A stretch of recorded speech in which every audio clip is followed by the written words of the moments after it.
Hey, what's going on, everybody? This is Adam Burke from BangTheBook.com coming to you with a look at the Coca-Cola 600, this weekend's Monster Energy NASCAR Cup Series race at Charlotte Motor Speedway. We've done a lot of stuff here on our Bang the Book YouTube channel. Haven't done a whole lot of NASCAR, so let's see how this goes with this weekend's signature event, the longest race of the NASCAR season. Over at BangTheBook.com, we got a lot of great stuff going on for you right now, including continued coverage of the NBA and NHL playoffs, daily coverage in Major League Baseball. I've got previews up for this weekend's Indy 500 and also the Coca-Cola 600, so make sure you check those out. Then right here on our Bang the Book YouTube channel, we've got AFC and NFC North season win total picks and predictions from Brian Blessing to go along with a look at the Stanley Cup Finals, which begin on Monday between the Boston Bruins and the St. Louis Blues. All right, so we take a look here at the Coca-Cola 600, and as we look at the betting board for this one, Kyle Busch, your favorite, plus 300. Kevin Harvick, plus 450. Martin Truex Jr., plus 830. Brent Keselowski, Joey Logano, and Chase Elliott, all in the plus 850 range. Then you've got Clint Boyer at plus 1750. Everybody else, plus 2,000 or higher. So with the 1.5 mile tracks here, we have the cast of usual suspects that tend to run well in these events, all with the shorter prices here.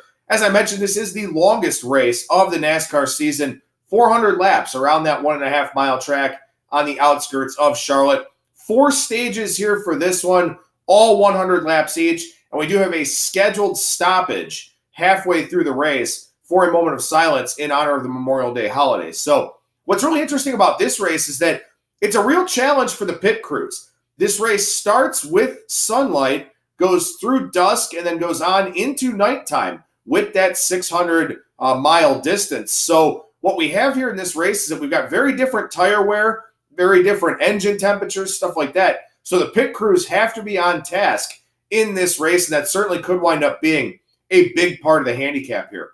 When you look at the favorite, Kyle Busch, he led 377 of the 400 laps in this race last year to pick up his first win at Charlotte Motor Speedway.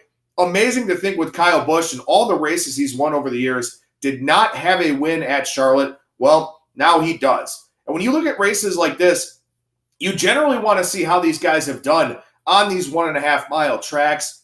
Kyle Busch, with a win at Phoenix earlier on this year, led the most laps at Texas, didn't win that race, actually finished 10th, but still a guy that runs very, very well on these 1.5 mile tracks. So always a dangerous guy when you talk about these types of race courses.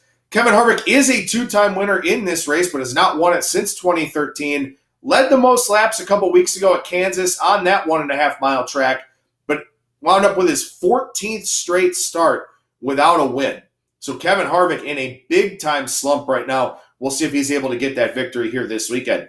Martin Truex Jr. was plus 600 early in the week, now down to plus 830. Second at Atlanta, second at Phoenix, runs very well on the 1.5 mile tracks. But you do have to wonder a little bit here. Since last year when Furniture Row Racing closed up its operations, since he became a member of Joe Gibbs Racing, seems like there's been a little bit of a consistency issue there for Martin Truex Jr. So short price this week, tracks he generally runs well on, but a little bit tougher to play him here this weekend.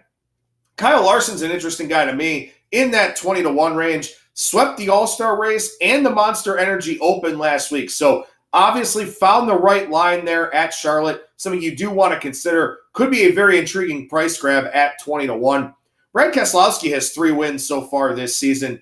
2 of them on 1.5 mile tracks. The other at Martinsville, where he tends to run very, very well. He's in that plus 850 range. Those would be my 2 guys here for this weekend. Brad Keselowski at plus 850. Kyle Larson at 20-1. Larson, doesn't get to the winner's circle often. Most of his wins on bigger tracks than this, but maybe that team finally figuring something out here. Chevy running a little bit better of late as well. And not to say that they're closing the gap with Ford and Toyota, but at least they're running a little bit better here of late with some of the runs from Chase Elliott and now from Kyle Larson as well. So the 2 guys I'll throw a shot on this weekend for the Coca-Cola 600 are Brad Keselowski and Kyle Larson. Make sure you check out my preview of this race as well as the Xfinity Series race over at BangTheBook.com. I'm Adam Burke from Bang the Book.